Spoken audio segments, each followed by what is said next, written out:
Hello সবাইকে, তো আমি তোমাদের অনামিকা আর আমি এখন করছি দিওয়ালির জন্য প্রদীপ কালার। তো সবাইকে জানাই শুভ দীপাবলি। এখন বাজছে রাত 11:30 আর আমি বসেছি এখন প্রদীপ নিয়ে। ভেবেছি অনেকদিন ধরে এই কালারগুলো রয়েছে, তো এগুলো দিয়ে কিছু করা যাক। তো আমি নিয়ে নিয়েছি এখানে অনেকগুলো প্রদীপ, আর যেগুলোকে এখন করব কালার। যেহেতু আমার কাছে কোনো কালারের প্লেট ছিল না, তো আমি নিয়ে নিয়েছি এখানে একটা ডিশ। তারপর সব কালারগুলোকে এই ডিশে নিয়ে নিই।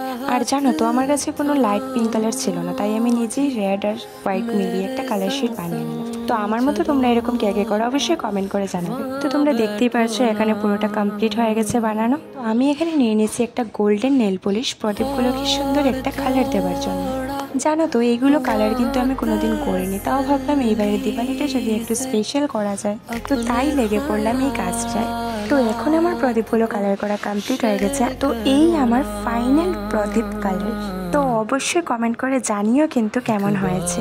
আর হ্যাঁ, এগুলো বানাতে কিন্তু আমার মা আমাকে অনেক হেল্প করেছে। তো ভিডিওটা ভালো লাগলে অবশ্যই লাইক কমেন্ট শেয়ার করে দিও, সাবস্ক্রাইব করতে কিন্তু একদম ভুলো না। টাটা।